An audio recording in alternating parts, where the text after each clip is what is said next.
Alright, my name is Meg Graham, and I'm the newest instructor here in the Anatomy and Physiology department.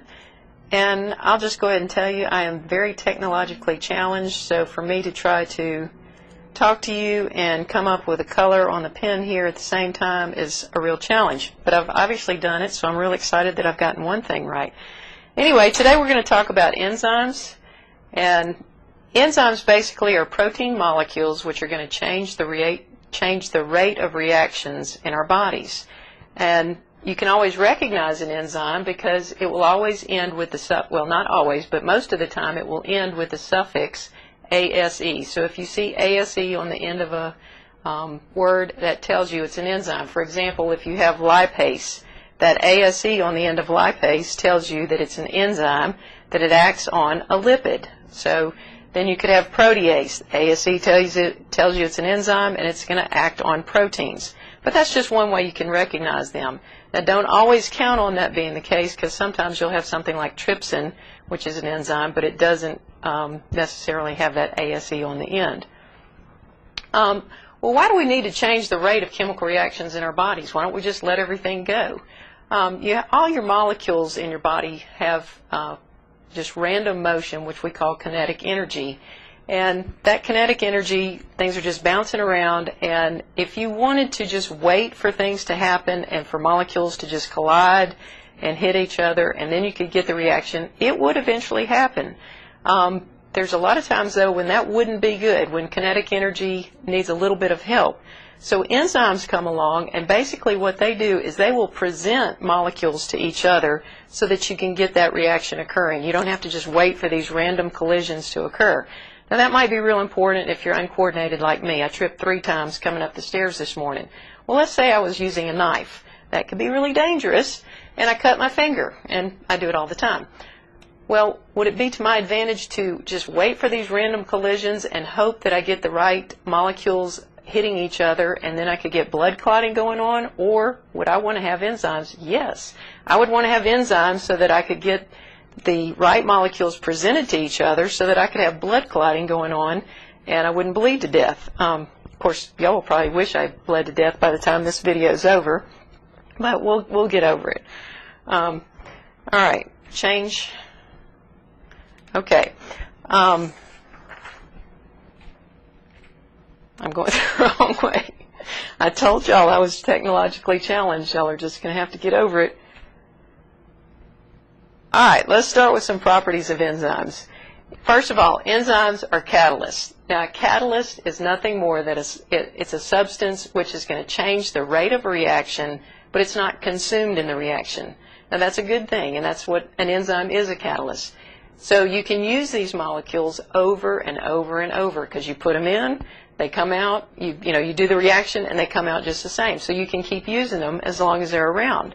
It means that you need very little enzyme, and it'll go a long way because you just keep reusing the same molecules over and over and over, so it doesn't take a lot to get reactions to occur. So that becomes helpful. So as long as the molecules of enzymes are present, then you can have the reaction occurring.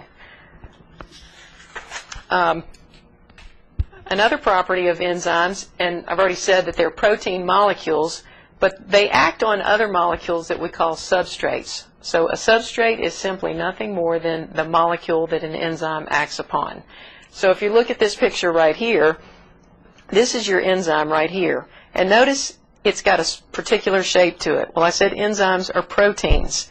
And I don't care if you learn nothing else, but know that with proteins, 3-dimensional shape is all important. It's just like working with a jigsaw puzzle. If you have a piece that it's got the right colors, it's got the sky and the leaves from some picture, but if it doesn't have the right shape, it's not going to fit.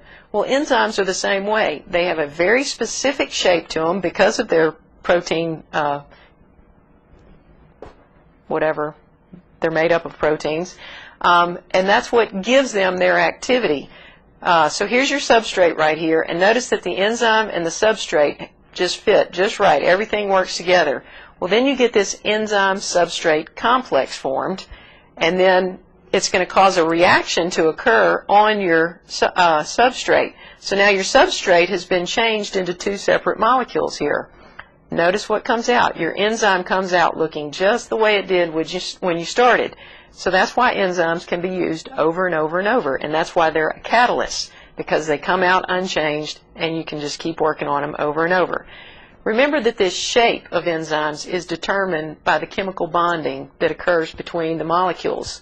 And if the shape is not right, the enzyme has no activity. So shape is very, very important when we're talking about enzymes. Now, if for some reason one bond gets broken, that changes the whole shape of this molecule, and we say that the molecule has been denatured. That's a U-R-E-D. I'm sorry, I can't write either. So I'm technologically challenged and I can't write. And you're wondering why I'm your teacher. Get over it. Anyway, when something is denatured, when a chemical is denatured or a protein is denatured, that means that you've changed the chemical bondings so that you've changed the shape of the molecule. And as you can see here, if the shape is changed, then it's not going to be able to do its job. So again, shape is all important when we're talking about protein molecules. All right, enzymes are also regulated to suit the needs of each cell. You don't want enzymes just hanging around, just always ready to do their job. You know, it's like the little dog that's always ready to play, and you're like, go away, I want to rest.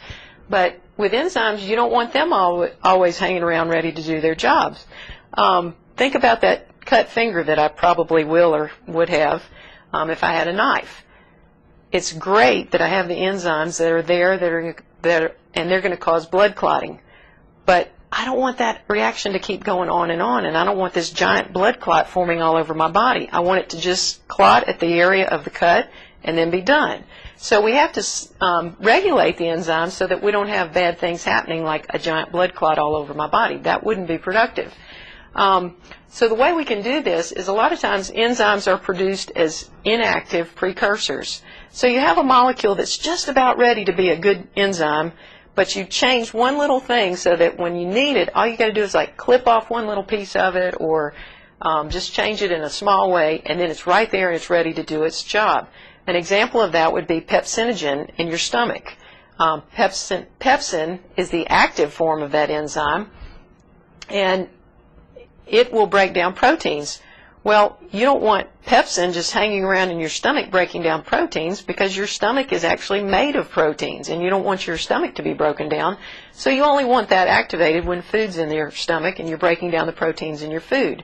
So that would be a case where you produce an enzyme as an inactive precursor, and then you just, when you need it, when you eat and you get that food in your stomach, then you can change one little thing and make it into an active protein, and then let it go ahead and do its job. But then you don't want it to keep hanging around, so you're going to have some ways to inactivate or stop the action of enzymes. And a lot of times, we've already talked about negative feedback. That will be one way that we're going to stop a lot of enzyme activities. So whatever actually caused your reaction to get going, that's going to go back and cause a negative feedback loop, and it's going to stop the reaction. Just like you want to turn that blood clot off. You don't want it to keep going on and on and on. So you want to regulate the enzymes. You don't want them just hanging around doing whatever. All right. Enzymes can also transform energy. Now, I'm going to talk more about this in my next video. We're going to talk about metabolism. But you've got to have enzymes in order to get useful energy. Well, what's the ultimate source of our energy on the earth? It's the sun.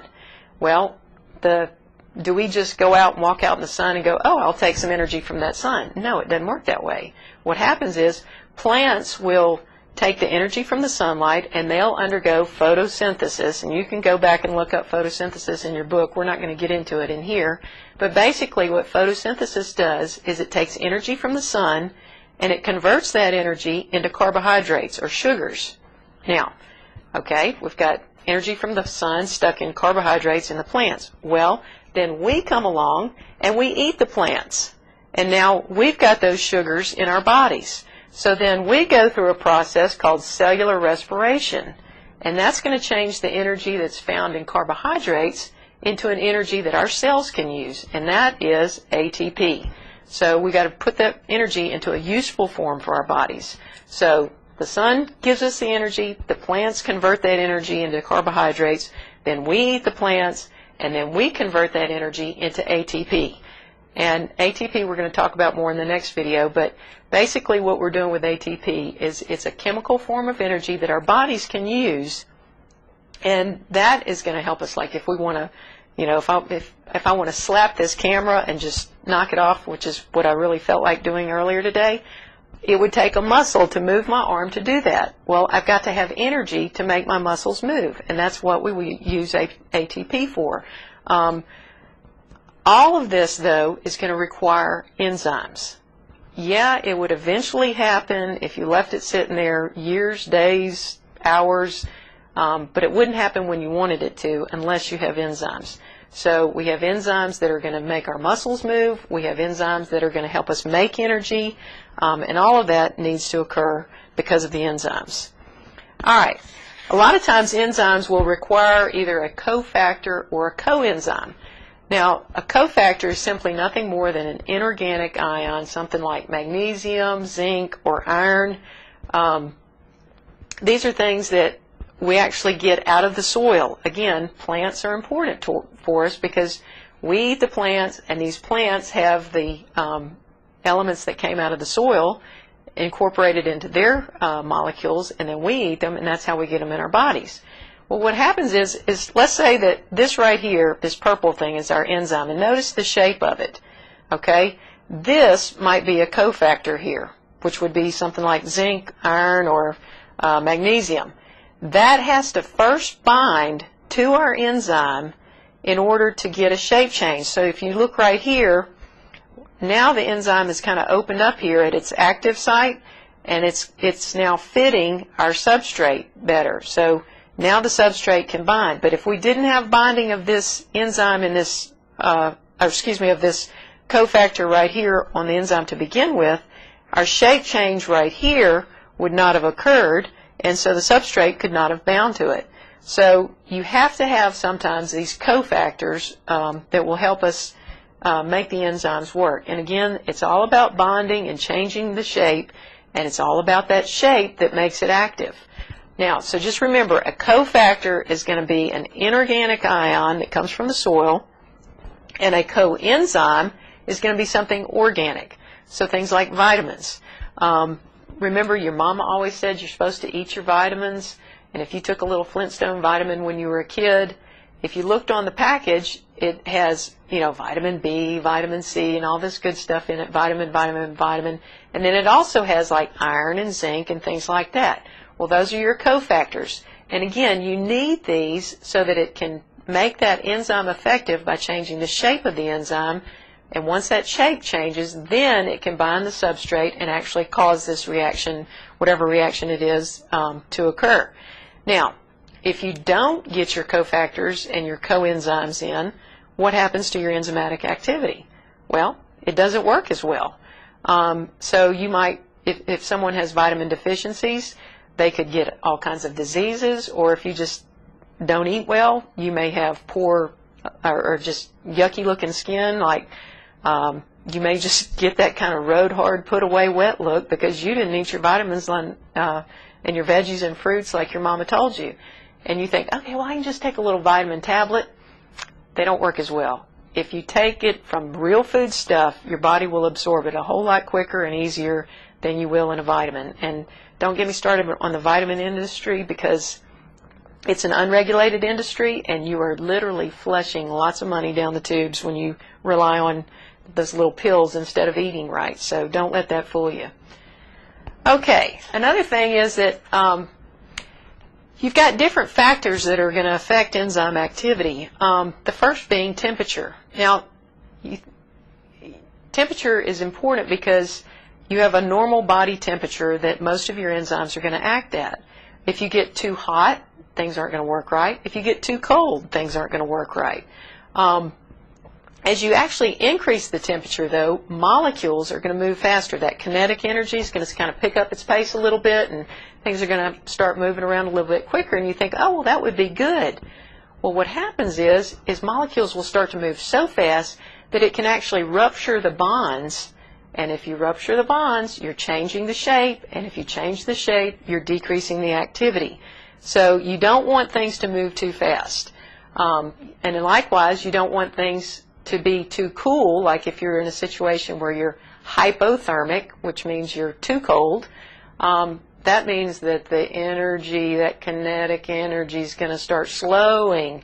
And when it starts slowing down, then the molecules are not going to move as well, and they're still not going to be able to perform their function. So you want things to be just right, but the temperature really can't affect things. You hear about these football players that get out on the field and they get overheated and they end up dying. Well, what happens is they get overheated and they actually will rupture some of these protein molecules. They're going to denature the proteins because of the heat. You're rupturing those bonds. And if they don't have the right enzymes, they can't get the right physiological functions going, and they literally can die. Same thing with freezing to death. You know, things just slow down, you can't get the right things going, and you die. The easiest way to remember kinetic energy and how it works is think about sweet tea. Would you rather put sugar in a glass of cold tea or a glass of hot tea? Well, if you don't know the answer to that, you're either not Southern or you're too lazy to make your own tea. So go figure it out and try it on your own. But that should give you an idea how kinetic energy works. Another thing that affects the enzyme activity is going to be pH. pH is simply a measure of hydrogen ion concentrations, and I don't want you to get all hung up on that right now. We're going to get into more and more of that as you go in through this course and then into 202. But basically, just know that enzymes are really picky about their environment. And if you change the pH, like if it gets too acidic or too basic, then this bond's not going to want to work good, or that bond's not going to work good. And when those bonds don't fit just right, again, you're changing the shape, you're denaturing the enzyme, and it cannot do its job. If you think about like the blood pH in our bodies, it has to be between 7.35 and 7.45. And if it's not in that range right there, then things start going way out of whack, and just a little bit deviation on both or either side, and you can die. So pH is very important when it comes to enzymatic activity. Also, something that's going to affect the enzyme activity is just the concentration of the enzyme. The more enzyme that you have present, the faster the reactions are going to occur because you have more of it to take care of the reaction. Think about, like, would you rather go through a really seedy part of town by yourself, or would you rather be surrounded by 20 other people, especially big, strong people, that are going to protect you? Well, if you got any sense, you're going to walk around with 20 other people. And the same, kind of in the same way, enzymes are going to work better. The more you have present, the more action you're going to get taking place. Again, you don't always need a lot of enzyme present, though, because they can be reused over and over. Like, they'll do their job, then they'll be spit back out of the reaction unchanged, and then they can jump in and do it again. So it doesn't always take a lot, but you're going to have a limited amount of enzymes, then you're going to have a limited amount of activity. And you can say that your enzyme gets saturated because you can only use so much of it, but we don't want to get into that. Just know that generally, the more enzyme present, the more activity you're going to have. Then you have something called enzyme inhibitors. These are going to be molecules that decrease the activity of enzymes. If something is inhibiting something, it's going to be decreasing its activity. You have really two different types. The first type would be molecules that actually look like the enzyme, and they can fool the substrate. So a substrate will come along and think that it's binding with the enzyme, but it's really binding with the imposter. And the imposter can't do the job. So what happens is the substrate gets tied up with this imposter, and no reaction occurs. So that inhibits the reaction. Another type of enzyme inhibitors are where you have an enzyme and you can have an inhibitor actually come and attach to that enzyme. Now, if that happens, that's going to completely change the shape of that molecule. And again, if you've changed the shape of the molecule, you change the activity of that enzyme. So that's not going to work as well either. So don't get hung up on enzyme inhibitors, but just know that you can have two different types, and they can change the rates of reaction. So this is probably everything you ever wanted to know and more or less about enzymes, but that's it for today. Thanks.